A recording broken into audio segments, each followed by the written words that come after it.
Assalamualaikum warahmatullahi wabarakatuh. Kami dari kelompok 5 ingin mempresentasikan tentang tugas IPS yang berjudul Pembangunan di Indonesia dari Masa ke Masa. Kelompok saya berisi 6 orang, yaitu ada saya sendiri Hafizah, yang kedua ada Aisyah, yang ketiga ada Maira, yang keempat ada Rizkia, yang kelima ada Muhammad Liauhaq, yang keenam ada Fahri. Pembangunan di Indonesia pada masa Orde Lama. Profil pemerintahan masa Orde Lama dipimpin oleh Presiden Soekarno dengan dua sistem pemerintahan, demokrasi parlementer 1945 sama dengan 1959 yang tidak stabil akibat seringnya pergantian kabinet, dan demokrasi terpimpin 1959 sampai dengan 1966 yang lebih sentralistik di bawah kendali Soekarno. Pada periode demokrasi terpimpin, kekuasaan terpusat pada presiden dengan dominasi PNI, PKI, dan militer. Kebijakan ekonomi kurang berhasil ditambah hiperinflasi dan konflik politik yang memuncak pada peristiwa G30S 1965. Akhirnya, Soekarno kehilangan dukungan dan digantikan oleh Soeharto pada 1966 mengakhiri Orde Lama. Selama periode ini, pembangunan nasional terhambat oleh ketidakstabilan politik, krisis ekonomi, dan konflik ideologi. Berbagai program seperti rencana pembangunan nasional tidak berjalan efektif karena inflasi tinggi dan ketegangan politik. Hubungan luar negeri yang condong ke blok timur juga mempengaruhi kondisi ekonomi. Puncaknya, krisis politik akibat G30S 1965 membuat Soekarno kehilangan dukungan. Hingga akhirnya Soeharto mengambil alih kekuasaan pada 1966, menandai berakhirnya Orde Lama. Pembangunan di Indonesia pada masa Orde Lama. Proses pembangunan pada masa Orde Lama tahun 1945 sampai 1966, pembangunan di Indonesia mengalami banyak kendala akibat ketidakstabilan politik dan ekonomi.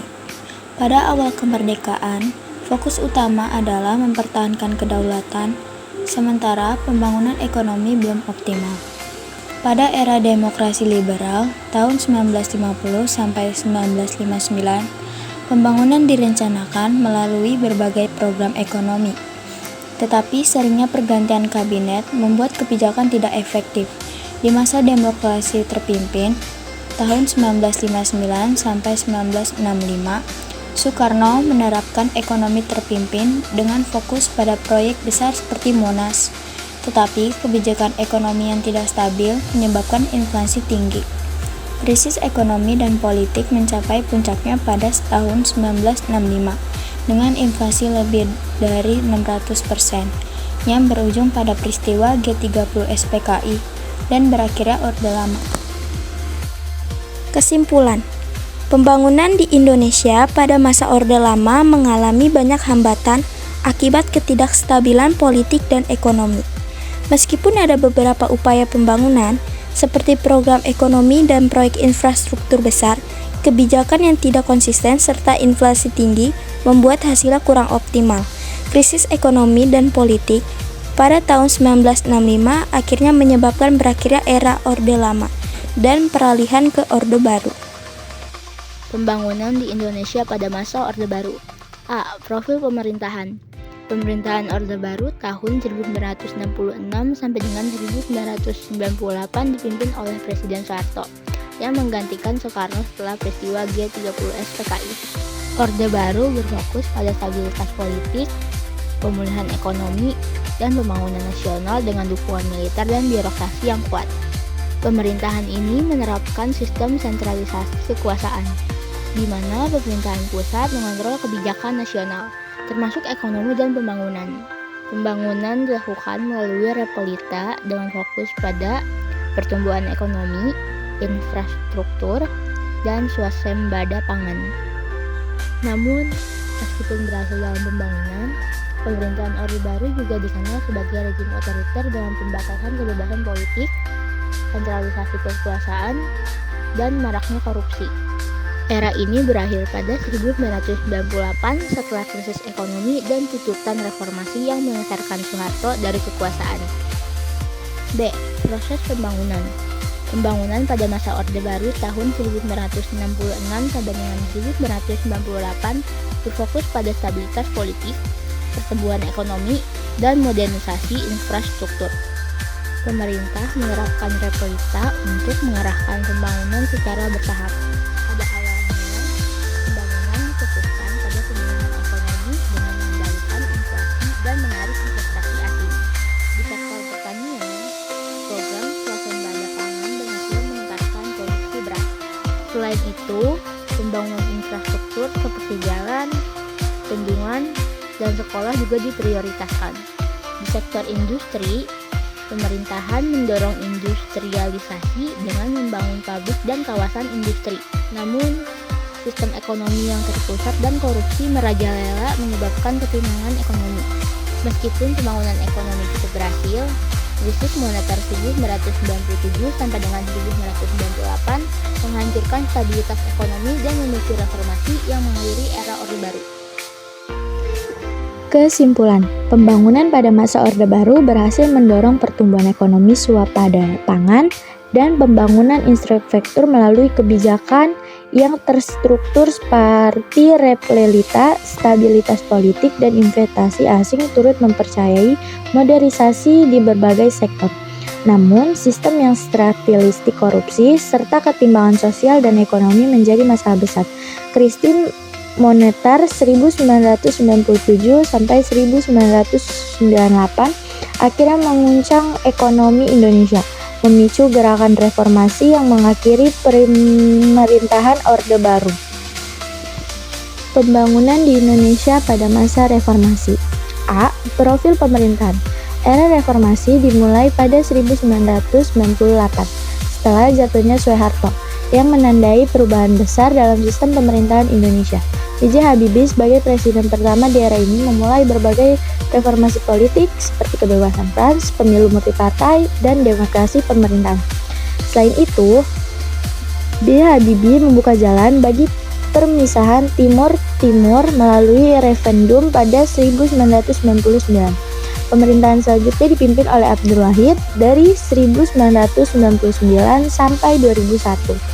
Megawati Soekarno Putri dari 2001 sampai 2004.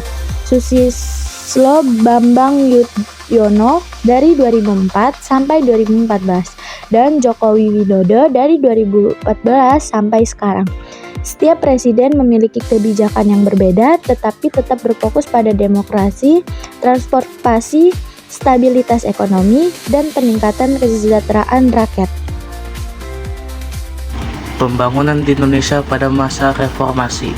Beberapa reformasi penting di era ini meliputi pemilihan presiden langsung 2004, penguatan Komisi Pemberantasan Korupsi atau KPK, dan kebijakan otonomi daerah untuk mengurangi ketimpangan antar wilayah. Selain itu, sektor ekonomi mulai beradaptasi dengan globalisasi, mendorong investasi, dan membangun infrastruktur secara masif. Namun, tantangan besar masih dihadapi seperti instabilitas politik, konflik sosial, korupsi, dan ketimpangan ekonomi. Meskipun begitu, era reformasi membawa perubahan signifikan dalam pemerintahan Indonesia dengan sistem yang lebih demokratis, partisipatif, dan transparan dibandingkan masa sebelumnya. B. Proses pembangunan. Pada masa reformasi 1998 sampai sekarang, pembangunan Indonesia mengalami perubahan besar dengan fokus pada demokratisasi, desentralisasi, pemulihan ekonomi, dan peningkatan kesejahteraan rakyat. Pemerintah tidak lagi terpusat seperti di era Orde Baru, melainkan memberikan lebih banyak kewenangan kepada daerah melalui kebijakan otonomi daerah untuk mempercepat pembangunan yang lebih merata. Pada awal reformasi, pembangunan ekonomi difokuskan pada pemulihan dari krisis 1997 sampai 1998. Pemerintah melakukan restrukturasi perbankan, menarik investasi asing, dan memperbaiki sistem keuangan agar ekonomi kembali stabil. Seiring waktu, pembangunan mulai beralih ke sektor lain seperti infrastruktur, pendidikan, kesehatan, dan digitalisasi. Pembangunan di Indonesia pada masa reformasi. Di bidang infrastruktur, pemerintah membangun dan memperluas jalan tol, bandara, pelabuhan, serta proyek transportasi seperti MRT dan LRT untuk meningkatkan konektivitas antar wilayah. Dalam sektor pendidikan dan kesejahteraan sosial, program seperti Kartu Indonesia Pintar atau yang disingkat KIP, lalu ada Kartu Indonesia Sehat atau yang disingkat KIS, dan Kartu Pekerja diterapkan untuk membantu masyarakat mendapatkan akses pendidikan, layanan kesehatan, dan pelatihan kerja. Selain itu, era reformasi juga mendorong ekonomi berbasis digital. Dengan perkembangan startup dan e-commerce yang pesat, pemerintah mendukung inovasi teknologi melalui kebijakan ekonomi digital dan peningkatan akses internet ke seluruh pelosok negeri. Meskipun banyak kemajuan yang dicapai, pembangunan daerah reformasi masih menghadapi tantangan besar, seperti korupsi, ketimpangan ekonomi, ketergantungan pada utang luar negeri, dan birokrasi yang belum sepenuhnya efisien. Namun, secara keseluruhan, pembangunan daerah ini lebih transparan, partisipatif, dan berorientasi pada kesejahteraan rakyat dibandingkan era sebelumnya. Kesimpulannya yaitu, pembangunan daerah reformasi fokus pada demokratisasi, desentralisasi, dan pemulihan ekonomi. Dengan kemajuan di sektor infrastruktur, pendidikan, kesehatan, dan ekonomi digital, meski lebih transparan dan inklusif dibanding era sebelumnya, tantangan seperti korupsi dan ketimpangan ekonomi masih menjadi hambatan. Namun, secara keseluruhan, pembangunan daerah ini lebih berorientasi pada kesejahteraan rakyat. Sekian dari kelompok kami siap menerima semua pertanyaan, kecuali menerima kenyataan bahwa kita hanya sebatas teman. Terima kasih. Wassalamualaikum warahmatullahi wabarakatuh.